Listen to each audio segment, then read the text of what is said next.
Hello, ladies and gentlemen. Hey, Kamaru. Thanks for the time today. How are you doing? Wait, John, you didn't get the first question? Come on. He's doing video right now, so he's passed the reins. Okay. I like that jacket. Where'd you. that one come from? Oh, this is me right here. Usman, 84kg.com. Go ahead, click the link. Get you a jacket. Nice new one. We're going big time now. You're starting your own clothing line? Yeah, of course. You got to start at something. Can't get punched in the face forever. There you go. Obviously, this is a rematch people have wanted to see for a long time. It's been almost 2 years. How much do you think you've evolved since the first fight? Do you think you've I know you said you've lapped the division, but do you feel like you've lapped Colby in terms of skills? Yeah, I mean, I'm just in a place to where I understand what I do. I understand where I'm at. Early on in my career, it was like, oh, you live and fight. Literally, you're living fight to fight. So it's like, I got to survive. I got to win. I got to win. I'm in a position now to where it's, I just want to perform the best that I can. I want to continue to have these legendary performances because, I have a lot less to go than where I've come from. So want to make them memorable so my daughter and my kids can look back one day and say, wow, Daddy, you did that, So that's really what I care about right now. And just this night, I mean, the teammates, obviously Justin and Rose, can you give us some insight into what the training for this has been like, and obviously you being the one that's going to look to try to close the show for the team? Oh, it's been phenomenal. I think in Jacksonville, the last fight I fought, it was great. I wanted Rose on that card as well, and we were able to make it happen, and obviously you saw what we produced that night, but we felt a little incomplete. Yes, Justin was there, so it definitely helped us feel better, but we felt a little incomplete because we didn't get to watch that madman throw down. So as soon as this was a tentative date that we were looking at, I said, yo, how about we get Justin on that too? And of course our wonderful manager Ali Abdelaziz was able to try to make that happen for us, and for you guys it's going to be a treat as well. And you're never short on confidence as it was, but to do what you did to Jorge Masvidal in the last fight, what did that do to just your self-belief and just not only knowing what you can do, but seeing it put into practice? A lot of this is manifestation and the work that I've put in. You put in a lot of work for years, and I say it, and I know I say it, it's kind of hard for people to imagine, but I was putting in work when I didn't know what the hell I was doing. I was putting in work just to work, hoping that one day it's going to turn into something. And it eventually did. And of course, you visualize and you imagine all the things that you want to do. And I knew it. Right after that fight, I don't know if you guys ever saw the video on Anatomy of a Fighter. Shout out to my man, Will Harris. I was backstage and I was just unhappy. I was unhappy with the performances. Like I mentioned earlier, I want to go out there and leave these performances to where when I'm done, I can look back and be happy with. And I was unhappy with that. I was like, no, yes, it was tough because I took the fight on 6 days notice. And as hard as it is to believe, I went through more adversity than he did. But of course, mine wasn't published because I don't need to do all of that, And going out there and still been performing like that, I just didn't feel like that was my best. So I wanted to right that wrong. So of course I was confident. I knew what I was able to do. I knew what I wanted to do, and I knew what I was going to do. I manifested it. I saw it over and over, trained it, practiced it, went out there and to put an emphatic finish like that on for the people. It really lets you guys know what I've been saying for years. I'm the most vicious and most well-rounded welterweight there's ever been, and I think that proved it. You mentioned righting a wrong with Masvidal. What about Colby? Is there anything from that first fight that lingers with you that you want to correct in this one? He's obviously said a ton about the refereeing and claiming you fouled him and this and that and the other thing. Is there any of that with you that you are hoping to correct with this win? No, nothing lingered at all. I mean, you guys saw the viral video of me and him talking when he turned red. It's simple. It wasn't a decision. I finished you. And of course, he did the best he could. I actually like the fact that, he stuck with the excuses and he kept making the excuses because, again, it made you guys all want to see that again, right? And so, yeah, he did a wonderful job there.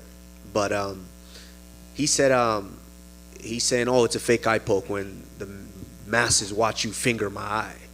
You know, he said it wasn't a nut shot, and I got 5 minutes. He grazed my cup. That's true. And of course, as a man, when your cup gets grazed, you anticipate what's coming after that pain. And I was anticipating the pain, and then after about 30 seconds, you guys can go back and watch the video. Literally about 30 seconds, I'm like, yeah, that pain's not coming. Let's scrap. Let's go. And we continued on. And you saw the shot where I broke his jaw. Clean shot. He was holding his eye. Did you guys see that? He was holding his eye. He was complaining to the ref that it was an eye poke, and even the commentators, DC was like, and that was a straight right hand right on the button. And he said it was his eye. So who was actually claiming fouls here? You know, but at the end of the day, he's done a great job of getting the public to believe that. And, you know, I commend him for that. But for me, the wrong that I want to right is just kind of, in that fight, I fought with emotion. As much emotion as I was willing to display is what I fought with. And which is why I think I got hit quite a bit. But it was fun. I had fun. That lets you know that I got a little madman in me too. You know, I don't mind getting hit. But I would say I want to make it a little bit more flawless this time around. And two more quick ones. How much do you just look forward to putting this man behind you? I assume if you beat him again, there won't be much talk about a third fight, at least for quite a while. So is that something that you are keen to have happen, just no more Colby Covington being brought up to you? I don't know. I don't know, because now I'm in the business of pay-per-view. So I don't know if I want him that far back, you know. Of course, I want to go out there and stop him. But, you know, I want him to quickly make his way back so I can stop him again for a little bit more money. And last thing, I'm sure you're going to be asked about Khamzat Chimaev plenty this week. I remember I interviewed you earlier this year, and I asked you about him before he had, to take all this time off, and you said, all respect to the guy, you showed no ill will. The fact that he seems to be getting a very quick push where you had to do 9 fights before you got a title opportunity. What are your thoughts on him now? Is he someone that you see quickly coming on your radar? First and foremost, he's done a tremendous job with the opposition that he's been presented with. You know, no shame in that. He's doing great. You know, I like it. I love all the hype that's being there. Like, let's all be honest. You know, life is not fair. You know, we learned that as kids. You know, life isn't fair. So I know, some guys get a faster push, some guys don't. But it is what it is. You know, more power to him. You know, he's doing a phenomenal job with the position that he's being put in. So, hats off to him. As far as me, I'm at a point in life to where I'm starting to understand, how much this takes from me. And, I've been 9 weeks now away from my daughter, and, FaceTime does help, but it doesn't do it justice, as far as being there each and every day. So, obviously I don't know how much longer I'm willing to do this, They have to make sense for me now. So if he's able to get there, then, we'll talk about it at that point. Come on, right here. First of all, is your knuckle okay? Yeah. No, it's okay. When you wrestle and you scrap a lot, you might get a scratch here and there. And, of course, you got to pull a little Band-Aid so you don't bleed all over everything. And before Israel rematched Marvin Vettori, he kind of pointed to your fight against Jorge, where you didn't have to take that fight. You still took it to answer the questions, and he viewed that as starting the second lap, which he's now doing. So is this the start of the second lap for you around this division against Colby? The start? Oof. Bro, I'm running. I'm sprinting past these dudes. I'm looking back and smiling at them now. This is a fun one. I'm having fun with this now. That's the thing. I'm having fun with it now. Like I've said before, I've been classically trained in all of this, in this sport. Coming up and watching guys like Sugar Rashad Evans and going with him to these media tours and these big fights. I was able to get an inside look at what this could be to where I was able to dream and manifest what I wanted to be. So being up here and having these opportunities now, I'm just, I'm blessed, and, it feels great. I'm having fun. And obviously, since your first fight with him, you've since joined Trevor Whitman. He's also changed camps, and he said he's added a whole lot of new wrinkles to his game. So are you expecting a completely new Colby Covington, or is it like what Tyson Fury's corner said when they fought Deontay Wilder, like a fighter's always just going to go back to what got them to the dance, no matter how much they try to add this deep into their career? Yeah, I mean, obviously you guys have saw what I've done because, I've been fighting, so you guys have seen that. For him, I can't necessarily say the same because knowing the kind of guy that he is, and like I said, we have mutual friends, so I get a good glimpse. I've gotten a good glimpse of who this guy is outside of the cage, and judging by that, I think he's the same asshole, and yeah, just at a new team. So at the end of the day, when you get in there with a lion like me and I hit you in the mouth, you're going to resort to what you know best, and you're going to throw whatever those coaches are saying out the window because you don't really give a shit because you're really an asshole. And finally, Michael Chandler was in here earlier, and he jokingly called you a narc. And then he obviously he was joking. He said he still considers you a good friend. Justin Gaethje said that even if he asked you for advice, it wouldn't even matter because they're still getting into a fist fight. So as someone who knows both men very well, what can fans expect in that fight? I'm not asking for a prediction, but just the fight in general. My predict? No, I'm playing. Michael Chandler's a very, very good fighter, explosive fighter. It's one of the reasons me and him kind of bonded while he came down to H Kickboxing a few years back is the fact that we like to work, we like to train smart, and we like to train hard and often. And so me and him gravitated towards one another. And so, yeah, I was able to get a good glimpse of who he is as a competitor.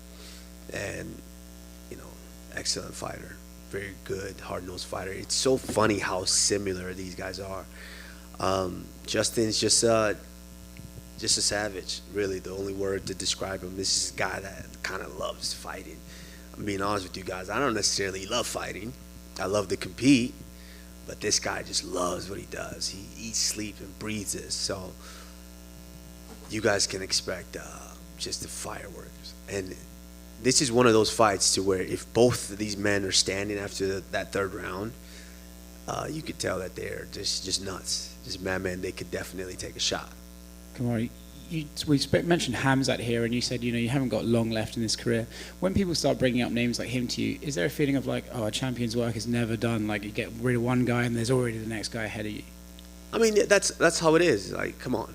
After I get done with the fight, what did you guys do last time? I just sent Masvidal to the shadow realm, and you guys are, so who's next? Is Kobe next? Like that's what it is. It's always going to be that way. And if all champions, especially some of the best champions in the world, continue to listen to that, then basically all you guys want to see is me continue to be successful until I'm not successful.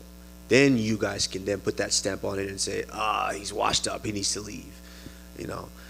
I want to be that champion who does it I want to do it on my own time. I like Khabib, and I know a lot of people have been throwing a lot of shades, saying a lot of things about Khabib leaving when he wanted to leave. That's how you do it. Even George St. Pierre, that's how you do it. You leave when you want to leave. You don't let the sport retire you. So, yeah, whenever I feel like, that time's there, it's time for me to go. We speak about you lapping the division now, and I think you're in this legacy building phase of your career where people are just kind of throwing any situation at you to see, what can he rise to? I saw you do an interview yesterday, like, can you win another belt? For you personally, what builds more for your legacy? Lapping a division over and over again, or winning a second title in a one-off? To me, I don't really, let's be honest, I've kind of done what there is to do in MMA, in UFC. This Saturday, live on ESPN, pay-per-view at Madison Square Garden. What's bigger than that? I've headlined pay-per-views before. The first event back with fans. And look how that looked, how that pay-per-view went. Fought Kobe the first time, T-Mobile Arena, headlined that. Went all the way to Abu Dhabi, headlined that, in Fight Island 1. I mean, what is there to do in the sport? I've done it all, You talk about legacy. Like, look what I've done to this point. When I'm done and I walk away, guys are going to look back and say, wow, he was special, just like we've done with some of the greats. And so if I'm looking at legacy, I want to do something that's not been done before. These guys don't really scare me anymore. I mean, of course, there is the fear of myself and not, competing and not looking the way that I want to look. But what scares me is since when in history have we ever seen pound for pound in both combat sports at their prime go at it? We've never seen that. You know, wouldn't the world love to see that? I know I would. Kamaru, to your left over here. You know, not to give anything away, but for the last fight with Colby, you kind of said, I'm going to keep it on the feet for the fans, throw down with them a bit. This time around, I'm getting the sense from you that maybe not having the same feeling. So, like I said, not to give anything away, but can we expect some wrestling in this one? What are we thinking? Listen, I'm better than this guy in every way possible. I'm just better than him. And that's just one thing that I do well that I didn't realize until, you know, these wins started racking up. I'm like, I kind of control these fights and where they take place and how they go. You know, let's work on that. And so, yeah, the fight's going to play out wherever I want him to play out. Like, obviously, if he wants to not take as much punishment, he's going to try to wrestle. Then he's going to realize very quickly, I'm a much better wrestler than him. Then he's going to have no choice but to stand. Well, if I want to take him down, I could have taken him down. And I can take him down if I want. So we'll have to see. The only thing is, you know, like I said, that first one I wanted to, the world wouldn't have been satisfied if I hadn't done that to him. And so that's one of the main reasons why I wanted to do that. This one, I'm going to be strategic, but you can rest assured that I still want to do some harmful things to him. And I wanted to ask about your brother Mohammed, who, you know, he's coming off a loss in the PFL, but, you know, that's always a big kind of thing for fighters, you know, to turn around and come back from that. So I'm just curious how you've kind of been helping him and, you know, sharing advice and all that kind of thing going forward and what potential he has still in the sport. Yeah, I mean, that wasn't his first loss. You know, that was his second loss. You know, he lost before and he bounced back and he got some wins and then got that opportunity. So he's going to do the same.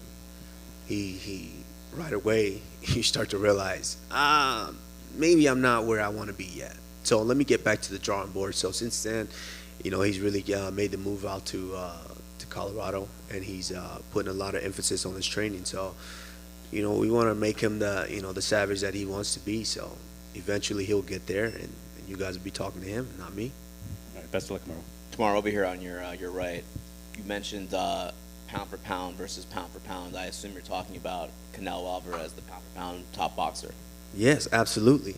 Since when have we ever seen the pound for pound mixed martial artists go up against the pound for pound boxer, both in their prime? Not when they're old or retired and you're trying to pull them back, both in their prime. I think that's something that I think the biggest ever in history. And that's what I'm looking to do. That's something that scares me. That's something that gets me up in the morning. That's something that I might risk leaving my daughter for another 12 weeks for.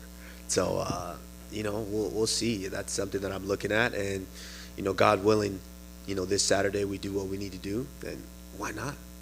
Will you actively try to make that fight happen if you beat Colby on Saturday?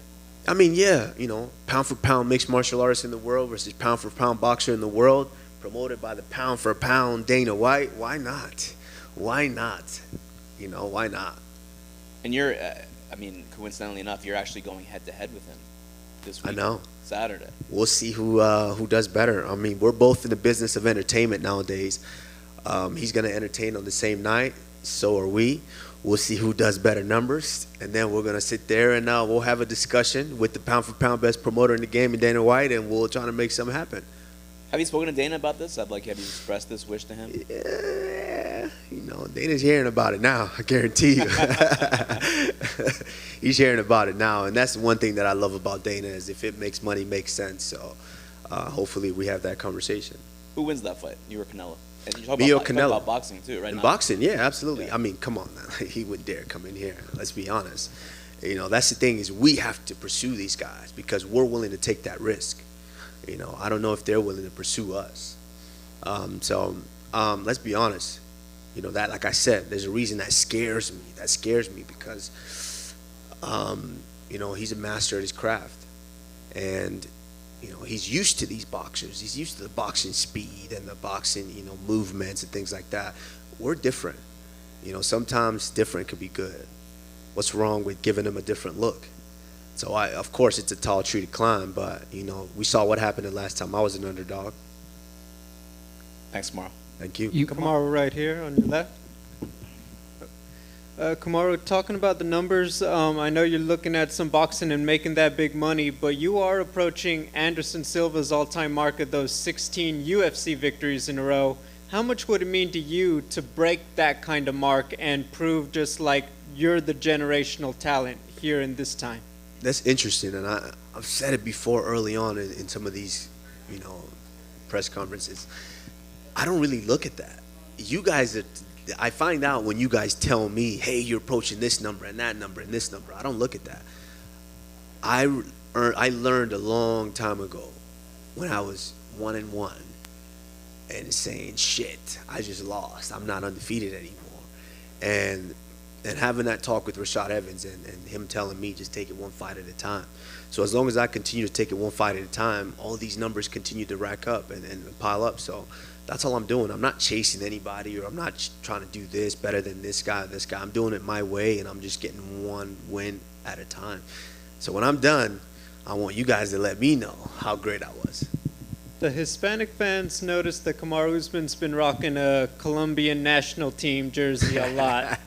Are you a fan of the team? Are you just, loving the community? Talk to me about that. Of course, we love the Latin community. We always do. And my girlfriend's Colombian, so, of course, she's going to make you wear that thing. And it looked good on me. You see the colors, right? It was looking good on me. It was looking really good on me. So, of course, we rock it. Welcome to the club. Thank you. Come on over here on your right. I was going to ask real quick. So you obviously started out as a wrestler. Striking has come leaps and bounds and leaps and bounds.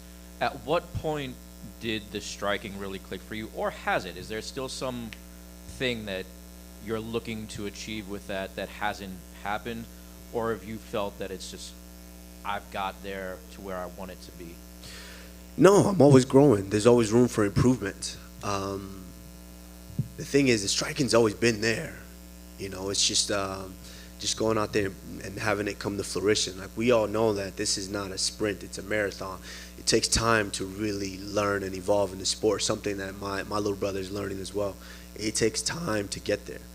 I came in as a wrestler, having some of the best foundation, and then, of course, I went to a camp where I had one of the best teachers out there at H Kickboxing with Henry Hoof to teach me that foundation of how to punch and kick. And now, having Trevor Whitman really fine-tune some of those intricate details to produce the results that I've been producing. I mean, it's just a perfect storm. I'm blessed and I'm thankful for, the places that I've been with the coaches that I've been and the place that I am in life. I mean, this Saturday, headline Madison Square Garden. UFC 268 live on ESPN pay-per-view. You don't want to miss it. Go get that. But there was no particular fight where you felt, oh, this feels really good now? If I had to say one, I would say I fought Sean Strickland in, I believe, Buffalo, and I believe it was a little storm back and forth. It started when I fought Wale Alves in Brazil. A lot of people didn't know, but I had torn cartilage in my ribs, and I couldn't wrestle the last 3 weeks. But I couldn't pull out of the fight because I was instructed, you can't pull out of this fight. And so I had to fly all the way to Brazil and fight this guy without my strongest tool in my toolbox, which is wrestling. So I remember in that fight, I knew I had to keep the fight standing because I couldn't wrestle. So this guy doesn't find out that one kick in my ribs, I might be out. So I had to stay on my feet, and I'm on my feet, and then I realized in that first round, these guys can't stay with me on my feet. They're afraid. They think I'm going to wrestle the whole time. Why not stay up? And then towards the end of that first round, you can go back and watch that fight. He was just done. He was gassed. I didn't really throw that many strikes, but he was so gassed because he thought I was going to wrestle the whole time. I looked at him, and I spoke Portuguese to him, and I told him, I know you're not tired already. We just started. So from that moment on, I said, you know what? I can do what I want to do in here. I don't have to wrestle these guys. So in the Sean Strickland fight, we all know how good of a striker Sean Strickland is. I just wanted to just let it fly. And I'm doing all kinds of tricks. I'm doing a super double punch. I'm doing all kinds of things, having fun in there. And at that moment, I think I realized, it is what I make it in here, that I can do whatever I want. Come on over here on your right. One more? We'll take one more? Yeah. So we saw you courtside at the Knicks game the other night. Tell us what your experience was like. It was great. It's one of those things with me is I'm in this trans state of mind to where I don't really take things in too much because I have such high expectations, and for me the journey's never over. So I have such big goals and high expectations to where I don't really sit there and just really relish and enjoy moments as much as I probably should. So I'm sitting there and I'm it's just a game to me. I'm watching the basketball game, and I'm sitting next to Tracy Morgan. I'm sitting next to Chris Rock, Bill Bellamy, D Nice, and at one point it was like, these are legends that I grew up watching, and I'm sitting on the floor next to them. But then I snap out of it, and I got in the back, and then I got goosebumps, like, oh shit, this is where I'm gonna walk out when I fight. So, you know, it's been an amazing roller coaster. You know, I'm blessed to be in this position. I'm blessed to be here. I don't take it for granted. And, you know, when I'm done, I think, yeah, then I'll start to be like, you know what, I did that. Yeah. So, you know, tell my brother, you know, take pictures now. Take a lot of pictures. You know, my man, Patty, take a lot of pictures because I might want to see them later. And last one from me. Obviously, your friend Francis Ngannou was in your corner last time around. First of all, is he going to be here this time around? And secondly, what did you make of the situation with Francis that occurred over the summer? You know, when they created the interim belt, were you surprised by that? It's a tough situation to be in. It's, you know, there's a lot of things that go on behind the scenes that, you know, a lot of people don't know about. And we all wish that we could sit in those rooms with the powers that may be and really understand what, you know, a fighter or the promotion is going through and dealing with. So it's you know, for me personally, as a brother of his and as a friend, it was tough for me. It's tough for me to watch, you know. But it seems like things might be looking up now because you know, that fight's been scheduled. And let's all be honest, you know, we all know who the heavyweight champion of the world is. You know, like, no disrespect to Gon, he's an incredible competitor. We see what that heavyweight's doing, and so until they step in there and they really duke it out, we know who the heavyweight champion of the world is. All right, thanks, Kamaru. Thank you guys, I appreciate it.